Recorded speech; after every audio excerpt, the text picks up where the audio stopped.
Okay, day 70, part two. And this one I'm going to really talk more about Braverman and Laura Graham. And I wrote a little kind of what I'm going to say verbally down here if you want to read it again. But this story really is morphing into Braverman, really Braverman's story into really more Braverman at the beginning and Monica Peterson at the end. Monica Peterson was the gal who went to Haiti who was looking into the sex trafficking. And she kind of stumbled into the hornet's nest, and then she was murdered. People say suicide, but I doubt a happy 23-year-old, traveling is just going to all of a sudden commit suicide. And I've talked to a lot of her family, and they've said she was an incredibly happy girl. She was tweeting all the time. It just so happens her tweets ended when she said, I'm looking into this Pizzagate thing and so forth. I know if I say that word, probably kills my YouTube, but anyway. So Braverman and Graham together create this thing called IHRC, which is this funding mechanism that this money from different topples are going to be funneled through all over the world, Honduras, not just Libya and Syria. But Graham knows what's going on. She's on the inside, and Braverman, I still believe to this day, is kind of on the outside. She's kind of shielding it. So for 2 years, they run this IHRC as this money is coming through. People all over the world are donating money, but there's this money that's just kind of constantly being kind of shoveled to the side. Now, he's working as a consultant, so he doesn't have as much view of the books. But when she has kind of her nervous breakdown is when he gets his first inkling, when she's about ready to drive her car into this, into the river off the Staten Island Ferry. At the end of 2011 is when he gets his first clue that something may be wrong. She has another kind of breakdown in near 2013 when Hillary's about ready to leave the State Department as the email investigation starts. So that's when Braverman leaves McKinsey and goes to the Clinton Foundation and to run the whole show. And that's when he's now allowed to drill down and see who actually are the contributors. And there's 1,100 hidden contributors in this Frank Giustra partnership.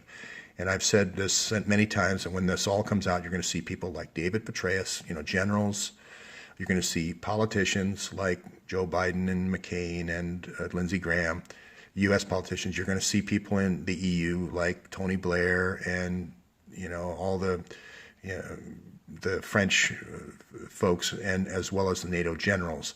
So why do I say that? Because if you've watched the series, you just do what Braverman says, follow the money, which leads you to arms and oil. And unfortunately, it led to kids. So I'll just briefly explain why kids. It didn't always used to be kids. If you go back to my day 69, you'll see this thing called a brownstone operation. It's basically a blackmail operation for when you want to influence judges, politicians, and generals. So there's no use in doing this for the guy down the street because he's not going to pay you very much money. He's not going to extort. He's not going to be a valuable target. He's not voting on anything you want, like NATO for certain countries, or he's not voting on the F-35. The guy down the street isn't voting on the NDAA, defense authorization for, however many, 600 billion or whatever that is. That's why the CIA, in order to control the situation, uses brownstone operations. So if you haven't seen the series before, what you do is you have 12 different cameras all over a room, these super quality low light cameras. And in the old days, when Drumheller was starting out in the CIA with these NATO generals, what they used to do is just have somebody different from the guy's wife. Then it got to be sort of a running joke that almost people were bragging about it. It kind of lost its blackmail ability. People in France, they even had a phrase for it. I think le temps de jour, that time of day or whatever. So they moved to men. They moved to try to get these guys to sleep with men or very young women. So it would look like, a 50-year-old guy with a 16-year-old girl. And that had effect for a while. The men still does, because homosexuality was in Europe still in the politicians isn't good. That's why you have all the ones that have run through England. That's why you had all those, that whole litany. But as homosexuality became more acceptable, you had to move toward children. because again, it's prima facie evidence. Old guy with little girl or little boy, immediately our society still, that's completely taboo. And that's why you have Jeff Epstein's of the world. That's why it moved to these 40 girls that are 10, 12, well, they're 12 and 13 and 14. So that's why we've kind of had this devolving thing. And I'm sure Hillary looks at it and says, hey, it's not me, it's society that has moved it to making this reprehensible. I would be doing this over here with just Valerie Plame if that still was enough to blackmail the generals, but it isn't. It's gone from Valerie Plame down to Jeff Epstein. Okay, so that's unfortunately when you have a set of operations. The CIA has this. If you read the old CIA manuals or listen to the CIA memoirs, they openly talk about this. So it's not me saying this; it's the directors of the CIA. You need a supply of children. There's just no two ways about it. In order for the operation to work, you need a supply of children. And so you need operators that collect children.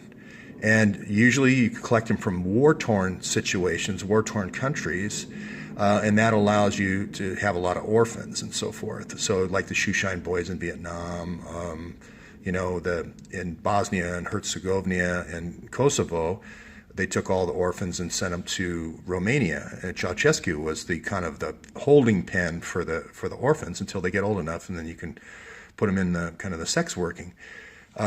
Here, this situation, this microfinancing, which has been called micro loan sharking, is the way of controlling the women population. And everybody's saying, well, what about the drugs? What about the drugs? You actually don't want your population here. These are your kind of like your wet nurses here.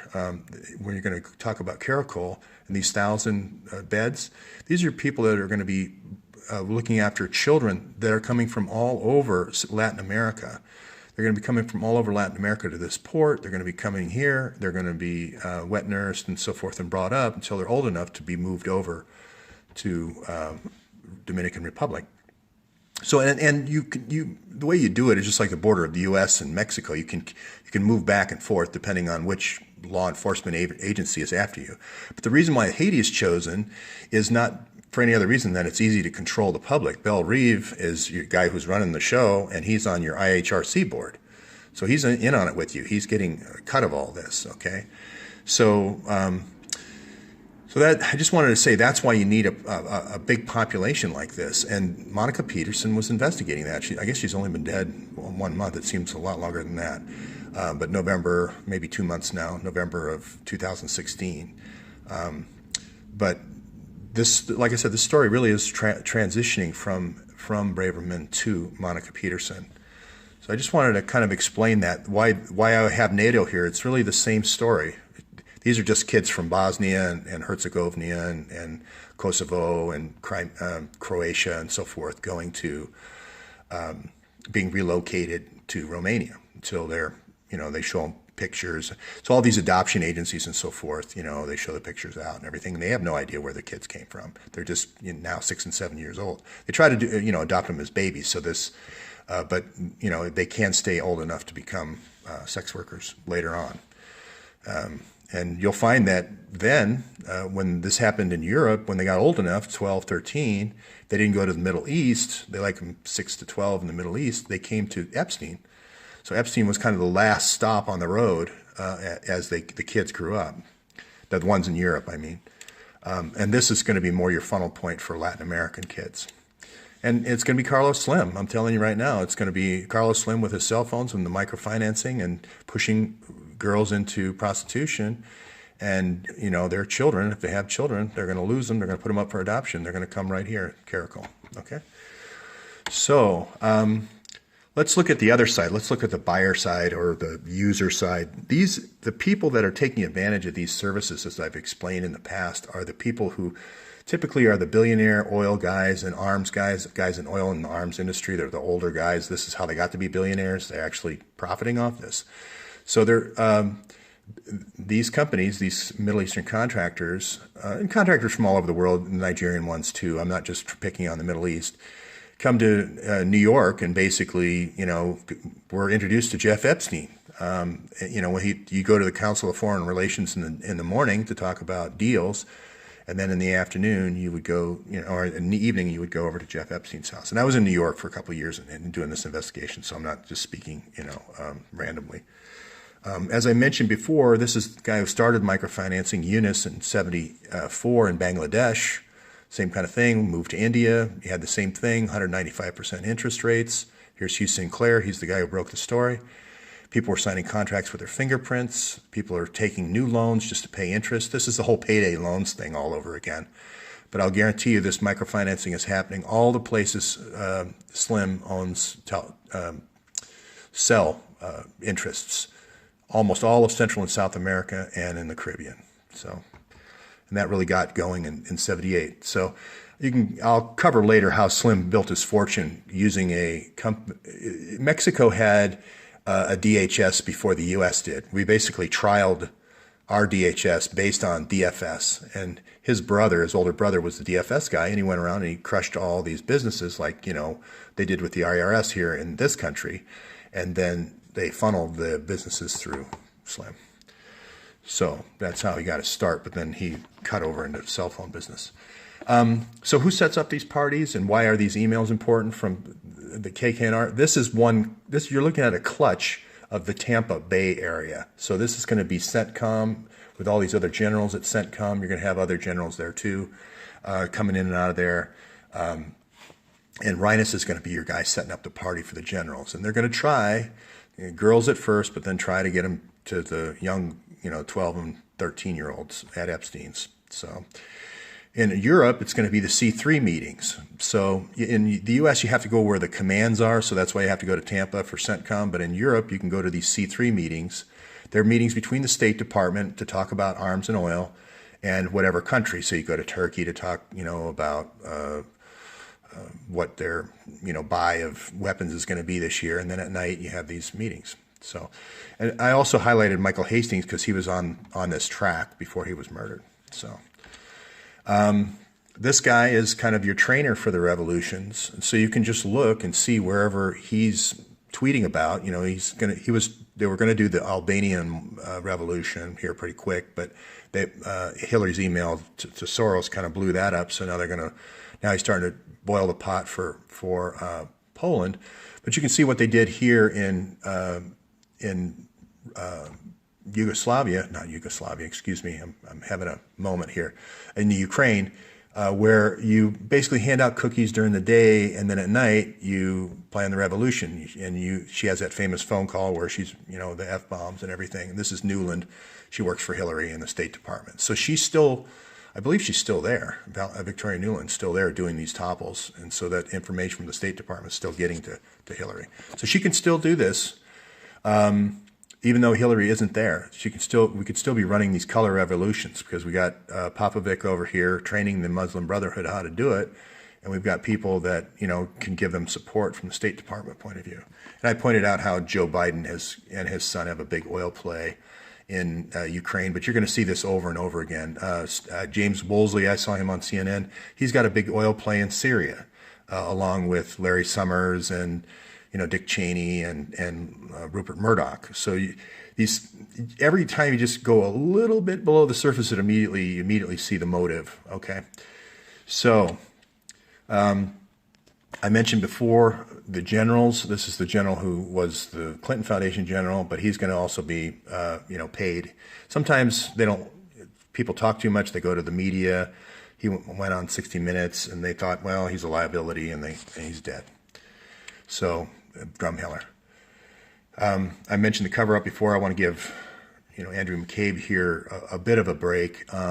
He may not like me, but all I'll say is he should be sending 200 FBI agents to Haiti to investigate the death of Monica Peterson. He shouldn't be walling off the investigation in the Miami office. The way the counterterrorism division, FBI, reaches out, and you wonder why are they going after European soccer guys? Is what you'll do is you'll have a pawn or a monkey paw or whatever you want to call it out of Miami. It's always out of Miami. There's going to be one guy in one office building, and he's making some calls to Europe. So that allows the jurisdiction to then go fleece the the executives, the soccer executives in Europe. So you're always going to find this Miami monkey paw. The other one is going to be your Boston office, is where you're going to more wet work stuff, the SAR&IF type stuff. But this is going to be where you're going to run your extortion out of. But walling this off is a bad idea from the other FBI investigators. And people are coming forward, whether there's a crackdown at the FBI or not. FBI active and retired are coming forward to call this out. And, having conspirators all meet together in the interviews and all this funny stuff. So anyway, we need the emails. The emails will make this all clear. Some people said that there was more emails coming from WikiLeaks. So I sure hope so. I'm kind of waiting for what my contributions to WikiLeaks to drop because I'm still waiting, and it's 2017. So I'll just some other names to look at. Now, I'm not saying these people know necessarily about all the other pieces of the business. This is kind of like no one cog in this machine knows the whole story. Andrew McCabe may only know that I'm doing surveillance on people and I'm getting rid of people. I'm kind of disrupting people's lives. Okay. And that's my job. They called me up one day and said, who was talking at the Clinton Foundation? And then I did a deep dive on the 150 or 200 employees at Clinton Foundation and found out it was a guy named Braverman had called the New York Times, or had called WikiLeaks, or had called a lawyer who had contacted WikiLeaks. Okay. So I don't know necessarily about the sex traffic in Haiti. I'm not saying that. But I do know that he's covering it up. So he's covering something up. He's definitely walled off the Haiti investigation. So Ron Fournier, he's going to be a hero in this story. Let's see where I am on time. Oh, I'm way over. I'm going to cut it right there. Well, one more, and that is Secret Service. Secret Service is supposed to be protecting the president, but they've had this huge bracket creep, mission creep on what they do. So they have all this surveillance capability to be able to go into homes and all this stuff. And it was to be able to go into, homes to see if somebody was building a bomb. But now you can turn that around if you have the right drugs, and that can be a very, using drugs can be a very bad situation to give that kind of power to a whole bunch of Secret Service agents. And you saw what happened with Hillary and the Secret Service agents in Colombia. So that I need not say much more. They have big parties in Europe all over the place. It's if you just look into this just a little bit. And their scheduling system's all paper, so you can't tell where they were. Okay, that's it for today.